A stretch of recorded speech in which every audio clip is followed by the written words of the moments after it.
And then tung pagkahapon, pagpuling halin sa barangay, mga 4, amo to siya, tiro siya sa may, The indigenous Blan people have lived on the island of Mindanao in the southern Philippines for thousands of years. Today, the Blan are being threatened by Glencore Xstrata, an Anglo-Swiss mining giant, which is leading plans to build a huge open-cast copper mine right in the middle of the Blan's ancestral homeland. If the Tampakan project goes ahead, its boundary will measure almost 10,000 hectares, destroying huge swathes of rainforests, which are the source of 5 rivers. This kind of projects, this kind of policies, particularly in the mining, the people realize that this is not the one that will truly give benefits to them. This will not bring growth or progress. We have to understand that the job is temporary because the mining industry will not be there forever. That would mean if they extract everything, they will just leave the area. And what will happen next? From the mid-80s until 1990, a small-scale mining rush took place in the Philippines. Several mining claims by local companies were lodged in the Tampakan area. Since then, ownership of the Tampakan project has changed hands several times. So in 1992, the Western Mining Corporation entered the area and they find a very rich deposit on gold and copper in South Cotabato and nearby provinces. They tried to get a mining agreement and they were successful. Today, the Anglo-Swiss corporation Glencore owns a controlling stake in the Tampakan project, run by its subsidiary Sagittarius Mines Incorporated. Indophil Resources is a minority stakeholder. Many promises have been made to the local population. Ang kuha nila sa amon, tagaan daw kami mga project para sa mga tubig, mga dryer, mga tagaan mig hose. Pero sa karon wala man naabot mga project nga mga kuan, mga solar dryer.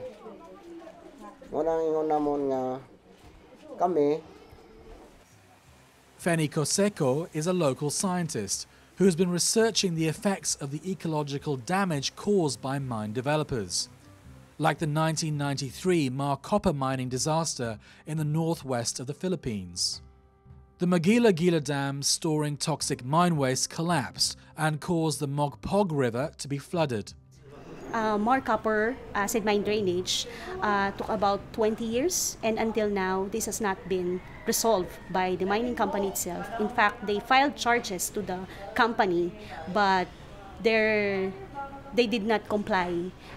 They are not held accountable for this pollution that they've created. So the Tampakan would be twice larger than the Mar copper. So it will be a very tragic event. Well, we're talking here of the impact of the industry. Let's say if they will employ 10,000 people in the mining industry, we compare it to the whole population in South Cotabato, and that cannot exactly balance everything.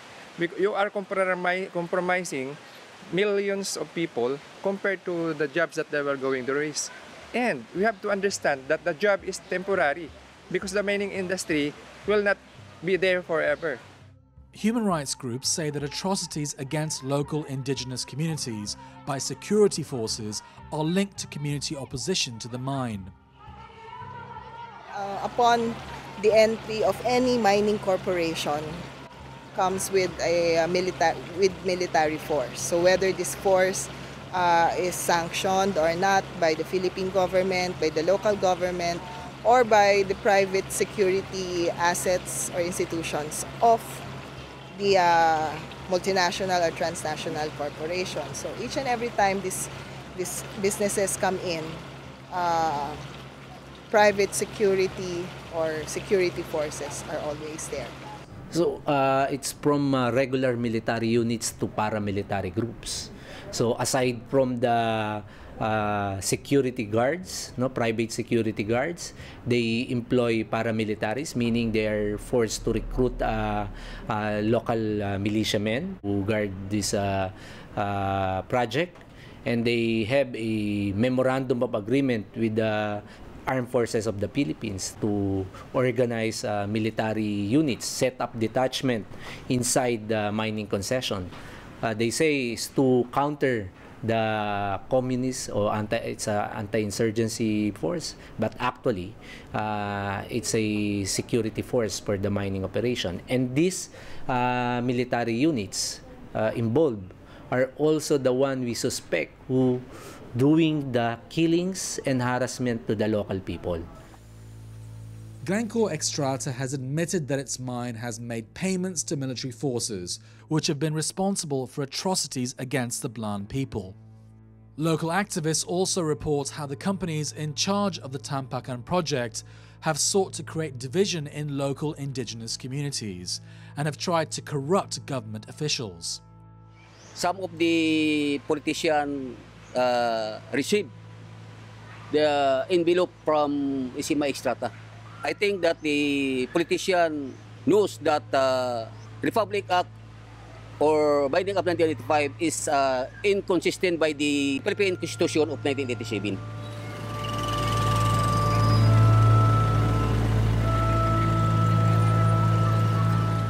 Ang ubang mga lumad gipambayran sa Xstrata SMI nya dili na magkasinabot na ang katawang lumad tungod sa naay pinalabi labi natong mga tribal leaders nga mao nay nagunang ginaduulan sa Xstrata SMI, mao nang gidatagaan nilang kwarta samantala ang katong gagmay wala nila.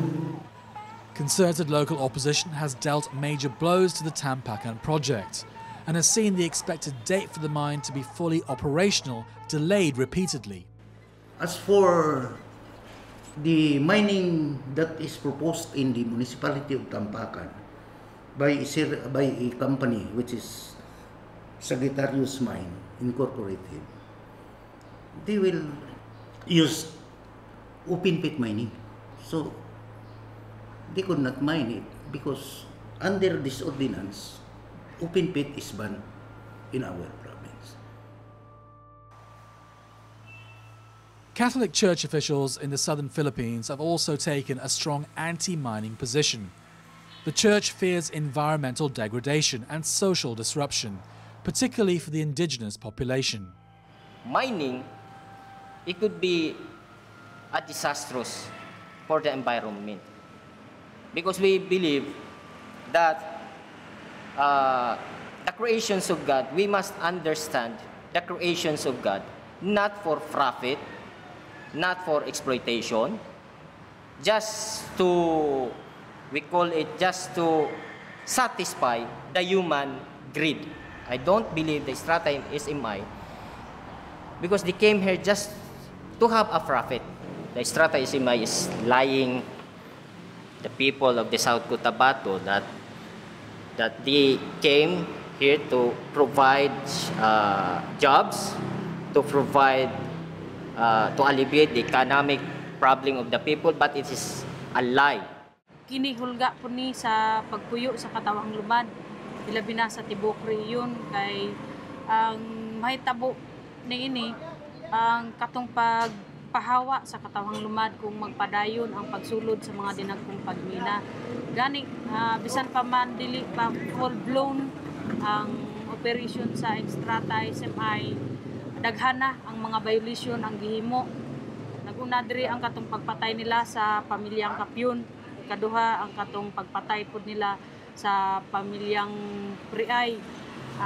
Daghan pa ang mga human right violation, paspas ang mga military operation sa maong mga area sa katawang lumad. Mo na ang katawang lumad karon sa tibok rehiyon naay dakong threat tungod sa pagsulod sa mga dinagkong pagmina o kaning paspas nga militarization sa maong mga area. The militarization which the Tampakan project has brought to the area has had a huge impact upon the lives of the local population. Faced with this existential threat, some Blan community members have seen no other option than to declare tribal war to defend themselves, led by Blan tribal leader Dagil Kapion. On the 18th of October 2012, soldiers in the area ambushed the home of Dagil's pregnant wife, Juvi Kapion, along with her two sons aged 8 and 13.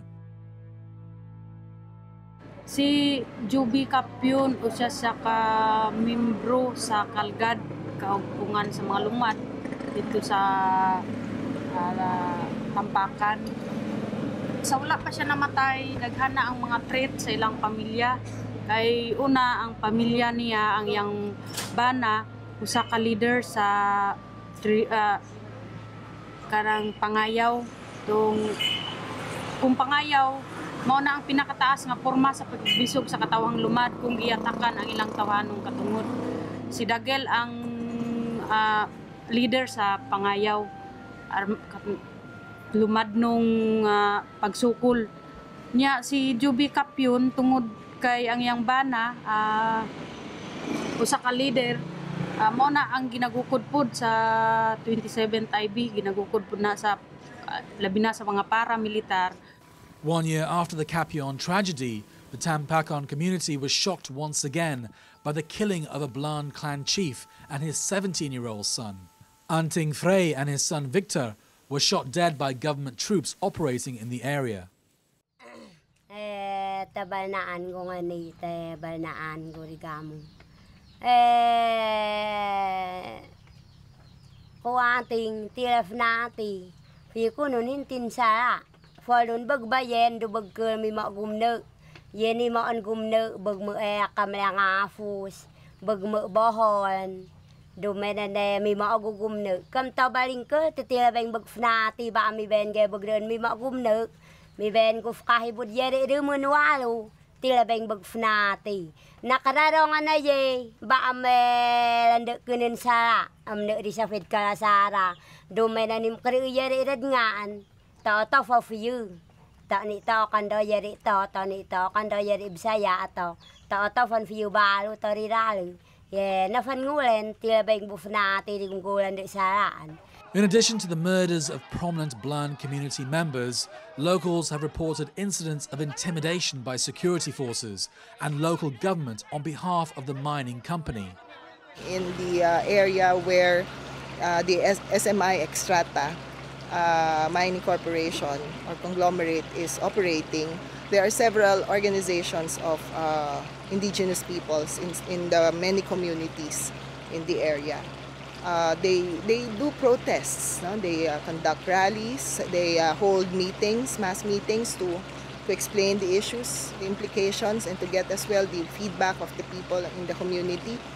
They brand them as communist fronts or terrorist fronts or any other name that will make them appear as troublemakers or as impediments to progress. Opponents of the mining project are often falsely accused of belonging to the left-wing guerrilla group, the New People's Army, an accusation often aimed at political activists in the Philippines. Sa kasamtangan kung sa amua nga isip nagpasabot o mga organizer sa tribo, naakanunay ang threat sa militar. Gani sa kasamtangan maglisod na gani mi, naagani mi sa kanang obilest nila nga kanang patyununon po nila, naami sa ilang listahan tungod sa among tumong katong pag-organize jud mismo sa among tribo. 2010 experience pod namo niadto mi magsaysay, nag-organize mi panahon to sa eleksyon, gihold mi, gidala mi sa detachment sa 39th IB. Niadtong 2011 Mayo 30 gidakop ako ug napriso ako sulod sa 15 ka adlaw ug 15 ka gabi. Sala nako nga wala nako damha nga, pero wala gyud ako makahibalo ato, mao nga pahamtang ako sala nga extortion ug mao to nga napriso ako. Sulod sa gidugayon nga adlaw, ang ako ang nahinubnuban nga ako usa ka aktibo sa usa ka organizer sa anti-mining niadto nga pila ka tuig nga ning labay nga sa among lugar tungod kay target kato sa extradited SMI ang maong area. In almost all of the cases of human rights violations that we handle, not a single big leap for justice was achieved. The Blan community have managed to preserve their unique way of life and sacred sites for thousands of years.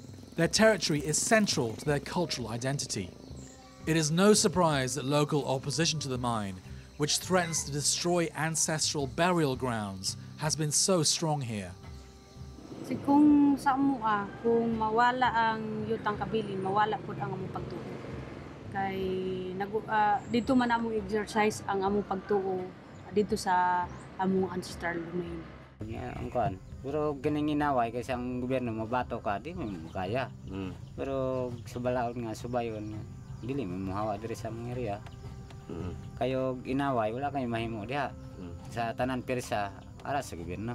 Ang sako lang basta plastar lang mayong ang say mayong pamagi. Maria Lorena Villanes was only 12 years old when an anonymous gunman gunned down her father. She believes his work as an anti-mine campaigner was the reason for his death. Sang start ko nga nakita at I'm 12 years old, elementary, sa Marble, may arang activity sila papa. He speak related on that activity and sa mining, about mining environment sa SOC Sergeant.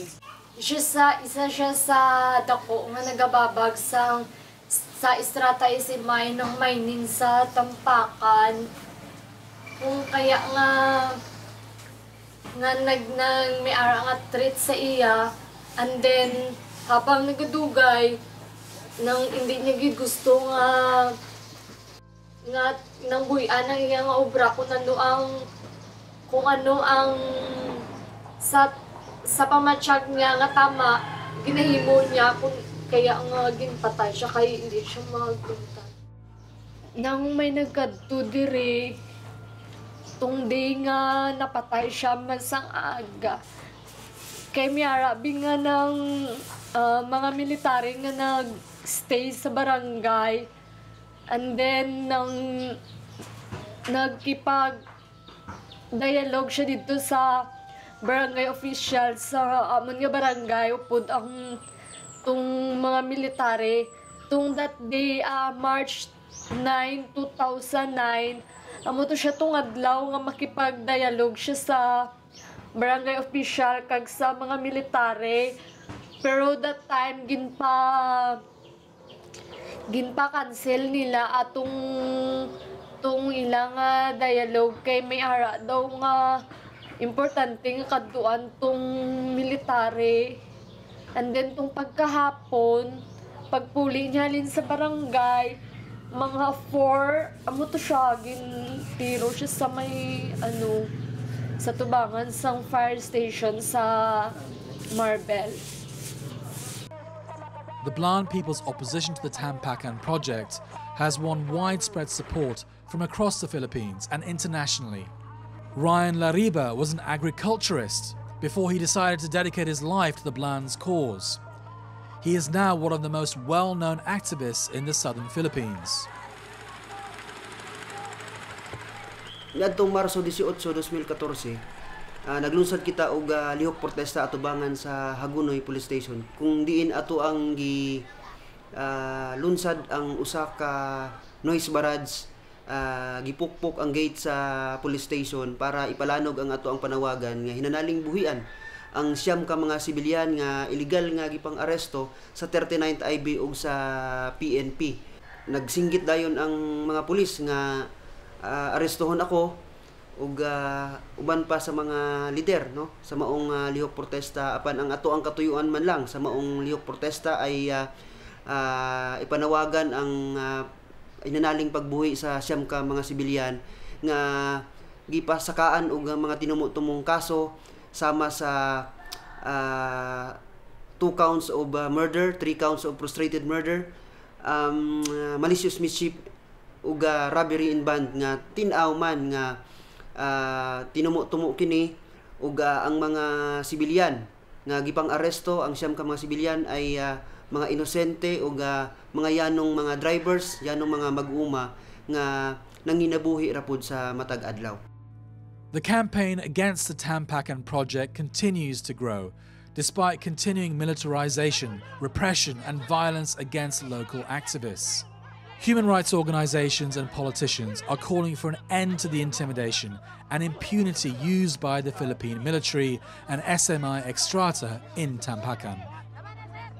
Impunity is one of the major scourges of society in the country, in the Philippines. So that's the first thing you need to address. Impunity meaning we should force government to investigate and prosecute the suspected perpetrators of these crimes. Otherwise, if not even a serious investigation is conducted, you will have the worst form of impunity. What is impunity? Impunity is when people commit crimes and get away with it. What is the worst form of impunity? The worst form of impunity is when people commit crimes because they know they can get away with it. Ni titare tibuok rito kato taon fangulan tila beng bufnati. Nenawana ni me sala timilih dito. Ne kamu sa bagtita ofam kaya ikriub saya bagyul santulon duga sa timi beng bagagtagak sa nga kami nga banul. Dua riguta duta golam nok. Natataon mi sa ating.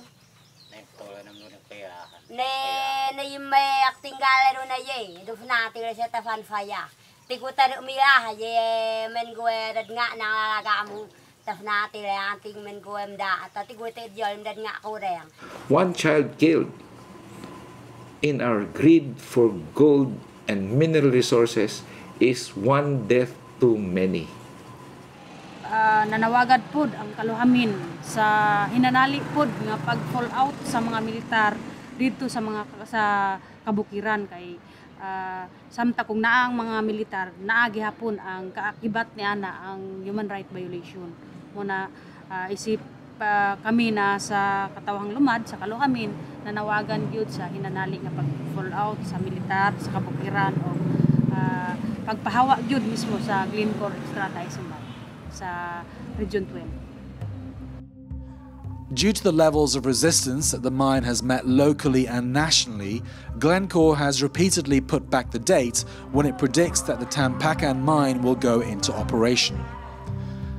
The Bland people have vowed to continue to defend their land and resources and say they will not stop until the Tampakan mining project is completely abandoned.